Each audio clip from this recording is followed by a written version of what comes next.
It just felt like this Jesus I'm calling is an inactive one. So it doesn't matter if you're coming from a Christian home, as long as you haven't personalized the knowledge of Christ. If you imbibe the values of Christianity, it doesn't make you a Christian, it just makes you a moral person. And anybody that probably has gotten to this point would usually find themselves in two crossroads. One, you either give up and renounce the faith because it simply is not working as how you thought it should have been working. It's not working in the way that you met the program working. So it's either you renounce the faith, or number two, the second crossroad is to find him for yourself. TSS. Hi guys, welcome to the Salvation series. This is quite frankly a new space for you and for me because we didn't really start off as the Salvation series, but I'm really excited to see what God has for this series and for this channel, especially now that it's in its new phase. This will be our very first video for the Salvation series, and it's my prayer that it's a blessing to everyone who gets to watch it. So without further ado, let's get into what we have for today. So if you saw the title of this video and you clicked on this video, it's probably because I figured just by calculation and probability that many people from Christian families will probably tap on this video more than people who weren't even born in Christian families. But nevertheless, the whole purpose of this whole thing is that you be blessed. So because of the nature and context of this nature of the topic of this video, I'd have to be a little bit vulnerable. I really don't want to, guys. I really don't want to. But I'd have to be a little bit vulnerable just to give the video context, because I personally am from a Christian home and I really don't take my background for granted. I know being from saying that I'm from a Christian home, the next thing you'd probably expect is that, oh, I came from a Christian home, but I had to find God by myself. All these things, blah blah. No, I'm not going to go through that route. Not at all. It's not what you think. It's not what you probably expect.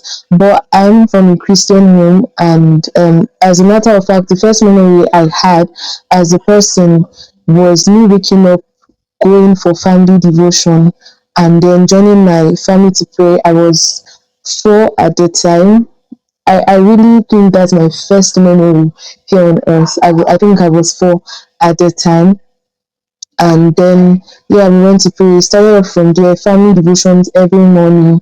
And I'm not going to lie, got to a point where I do not like it anymore. I didn't like it anymore. But fast forward to me growing up and getting to my self-realization phase, or the self-realization phase, because everybody must go through a phase where they know themselves. As a matter of fact, it's at that point where indeed you now know why you were born, or why God would have you here on earth, why things that are probably working for certain people don't work for you, and why you need to take certain routes, self-realization. So at that point where everybody really becomes who they are. So I got to that phase, and then surprisingly, I don't know why, but probably because I grew up automatically in a Christian home, I I just thought that by virtue of me being born into a Christian home, automatically this was an automated mindset. Like, it was intrinsic, it was built. Nobody told me. I just thought that coming from a Christian home would guarantee my knowing Christ. But it got to this point where it just felt like there was a barrier to knowing God. It just felt like I could not go deeper. And I knew this when I was in certain situations, I was facing certain situations and circumstances, and then I was calling on Jesus, at least the picture of Jesus that I had, and it just felt like this Jesus I'm calling is an inactive one. You know, You know what, coming from a background of certain values, especially the kind of values that have programming, for example religion is a kind of value that has programming. You can't be coming from um, a background where before you were born certain things were done a certain way, and then want to now come and change it in your own time. Like, I'm just speaking on a general base now, I'm not linking it to Christianity. um yeah, basically. So if you are coming from already from a place of predefined values, basically it's likely that you would continue the way you met how things were. So personally, I thought that, oh, because I was born into a Christian home, automatically that makes me Christian. But because I had not personalized the knowledge of Christ, I was just being moral. Yeah. So it doesn't matter if you're coming from a Christian home, as long as you haven't personalized the knowledge of Christ. If you imbibe the values of Christianity, it doesn't make you a Christian. It just makes you a moral person. It just makes you a moral person. And so when it comes to situations where you have to face the battles of life as a Christian, when you subconsciously try to fight it as a Christian, when in reality and in real time, you're really just a moral person, you will lose those battles. And that is why I was breaking down at points that I thought I was calling God. And this is not to say that God is a wicked God. He knew that I didn't know him personally yet, and then he still didn't come through for me. No, no. As a matter of fact, it's God's mercy that at the point that I was at, I wasn't fully consumed by the issues I was having, by the battles I was fighting, by the circumstances that I was facing. It's God's mercy that they did not swallow me up, but He allowed me to go through them in such a way that when I now personalized the knowledge of Christ and allowed Him into my life, I could see the difference and thank him for it. If God had come through for me the way he would have come through for someone who had already, you know, who already has personalized him or knows him personally, I would think that being moral is the way forward. As a matter of fact, I wouldn't have known. So it's because of situations like that, or because I got to that point in my life, it was an eye opener to now, okay, sit down and see what is going on here. Like, what is the matter here, Jesus? I thought that so what is the matter at that point? And anybody that probably has gotten to this point would usually find themselves in two crossroads. One, you either give up and renounce the faith because it simply is not working as how you thought it should have been working. It's not working in the way that you met the program working. So it's either you renounce the faith, or number two, the second crossroad is to find him for yourself. And this is what I'm going to address in this video today.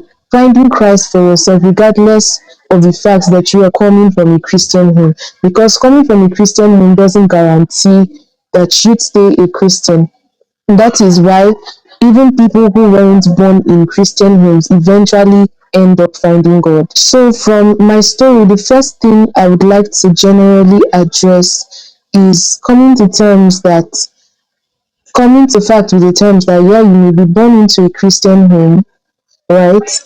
And you would eventually have to personalize Christ. But in the process of personalizing Him, if by, for example, if the picture of Christ that was displayed to you as a child isn't really who Christ is, the first thing that God will take you, the first journey that God will take you on is in revealing Himself to you.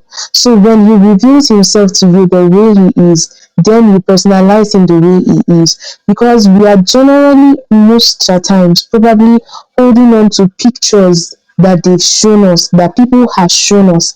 And I noticed that because when you, like, as I said, Christianity is in societal terms is a kind of programmed value. So when you're coming from things that have already been programmed, you kind of leave out the responsibility to other people. Before I personalize Christ for myself, you can say, or before you get to personalize Christ for yourself, you could say that it's somebody's fault that you're behaving the way you do. Coming from an already programmed space doesn't allow you to look inward. Do you understand? I pray the Holy Spirit is helping me to convey this message the way it is in my heart.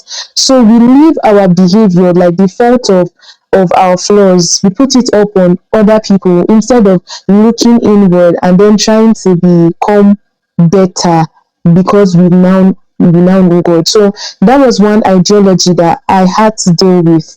It was one ideology that I had to deal with.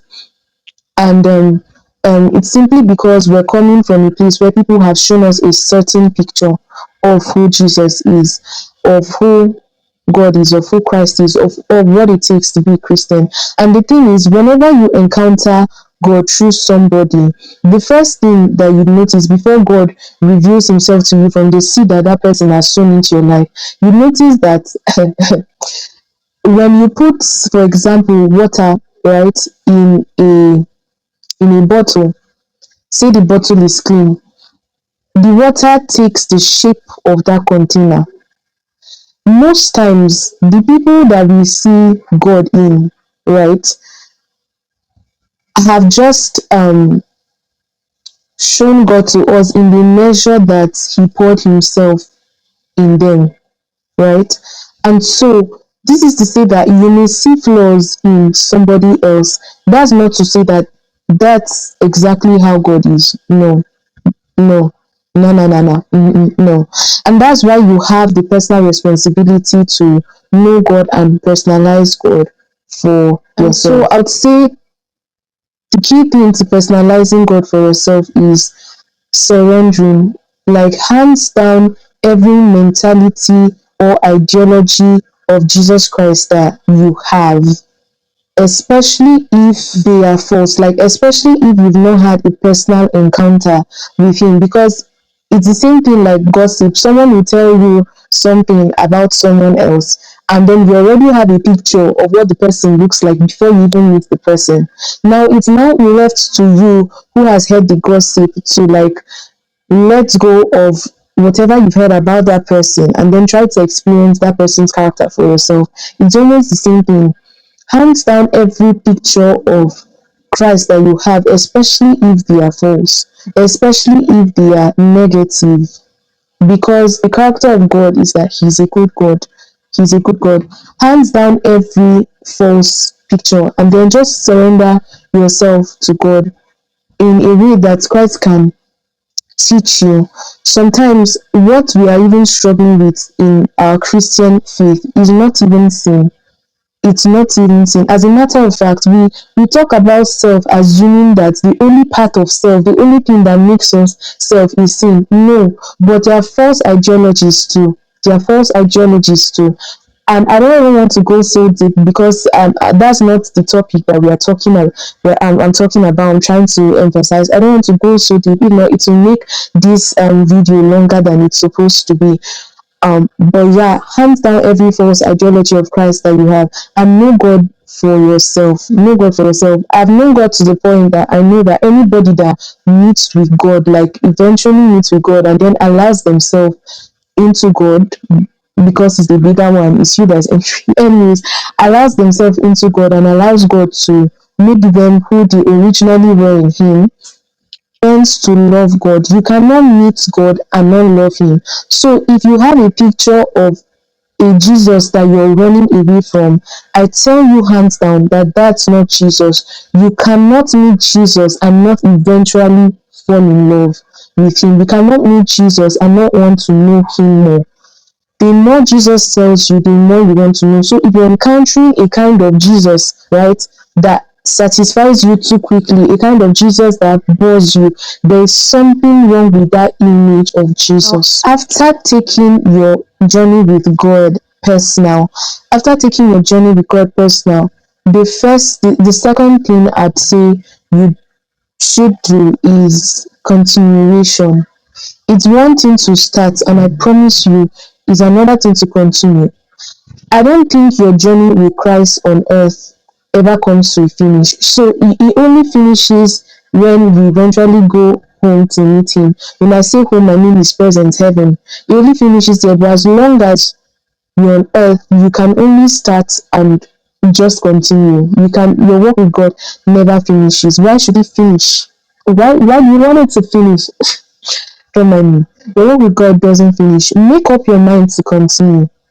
When you're going on a journey, even the best form of transportation on earth, that's why I love God. You see, there's nothing that happens on earth that you cannot liken to what happens in heaven. And that's proof that the spiritual realm exists. You know how mold grows on bread?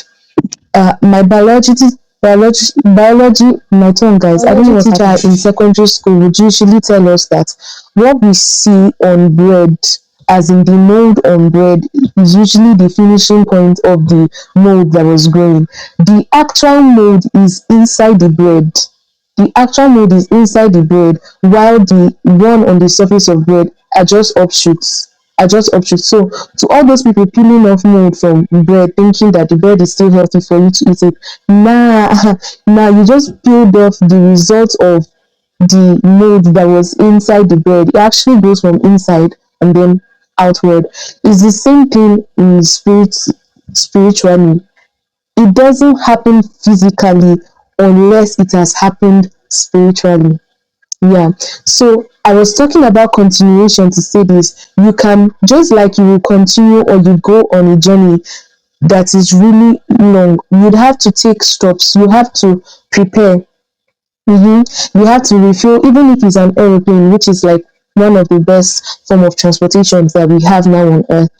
They take stops. They do take stops to refuel and basically prepare adequately. When you personalize Christ, just make up your mind that you will do all it takes to continue. And I'd like you to know that your relationship with God is a relationship, is a ship of two, it's not a one man thing. Focus on doing your path, because you don't even need to tell Jesus to focus on his path. You're in it, he knows that you are there for him. So before asking for support, ask for the support too, because you need to enlighten your human mind and tell your human mind, when you ask Jesus Christ for help, you're simply just telling yourself that you're being helped. Because God knows even before you ask for help that you need help. Or ask, because you need to, yeah, you need to tell yourself that you're asking for help. Ask. Make up your mind. Jesus will always do his part, so you don't even need to worry. But on your side, make up your mind that you are going to continue. There is no journey that is easy. So I don't know why we have the ideology that when it comes to Jesus, it should be easy to, like, we sometimes look Christianity less, especially if you are coming from a background of it. I'm not even going to lie. I'm not going to lie, because I've done my research and I've seen how other people that aren't necessarily coming from Christian backgrounds start up in such a way that, almost like, people that have met with God or that meet God much more later in their life, a large portion of them, or a majority of them, go on with so much passion, like with so much passion that you may not find in someone who is necessarily coming from a Christian home. That is not to say that people who come from Christian homes don't have passion. I'm not saying that. You're responsible for what you hear. I'm not saying that. I'm just saying that you can't compare somebody that is meeting God later on in their life, who didn't necessarily have a Christian background. You can't compare how much they pursue Christ. You can't compare it some of the times. When you see these people, they are ready to do whatever it takes because they've tasted the other side of life for the longest.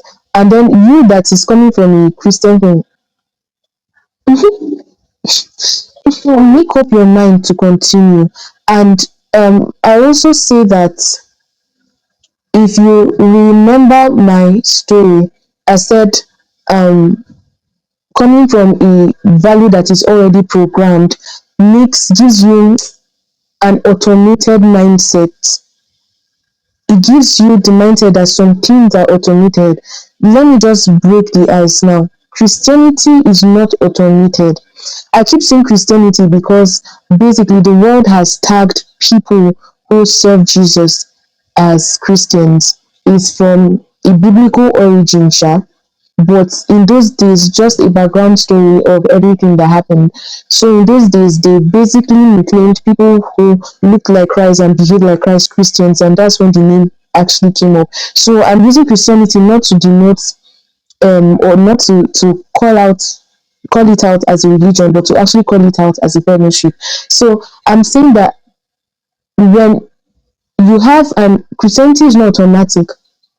Christianity is not, there's nothing automatic about it. It's strictly intentional. So just because you're coming from a place where you met certain programs as a child, you grow up and think that how you met it is how it's continue. No, you have to be very intentional about it. If you're not intentional about Jesus, then by default, you will fall. By default you're not serving him, by default you're not in a relationship with him, by default you don't know him. There's nothing automatic about it. You have to be very intentional. And then the last thing I will say is prayer. See, a walk with God is not frustrating when you don't pray. I'm not lying, because make it make sense. How do you pursue a spirit by the flesh? Eh? That's complete oil and water. No, let me not even use oil and water, because nowadays people know how to make both of them emulsify. But it's like I want to go to space and then I'm jumping with my feet manually. I'm jumping. I'm going to jump up to space, no rocket. How do you pursue a spirit in the flesh? How do you? And then prayer is that important that Miles Monroe said every other religion you see praise. Every is not, I don't know the other religion that used to conduct praise and worship in their church or testimony or something else that at least we do when we go to serve God together as saints, as a body of people. One thing that every religion has in common is prayer. So it's more frustrating to follow God when you do not pray. Can I tell you that sometimes, right, if not all the time, most things, everything starts with prayer. Prayer is a meeting point for you and God. If you need a personal encounter for God to open your eyes to see what happens when you pray, receive it in Jesus' name. Before the encounter comes, go and study on what prayer is, because if you don't know the importance of doing something, you probably will never ever practice it or do it. But pray, guys. Pray. Pray. Prayer is one direct communication we have with the spirit realm. See, prayer opens up your spirit. Immediately you start praying. To we who serve Jesus, we call it prayer. But to the people that serve the devil and other things, is incantation.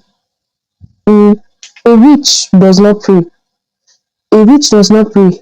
They do incantations. But you who serves God, you who is a child of God, you that has been redeemed and saved by a God who loves you, you pray. That is your communication with your God.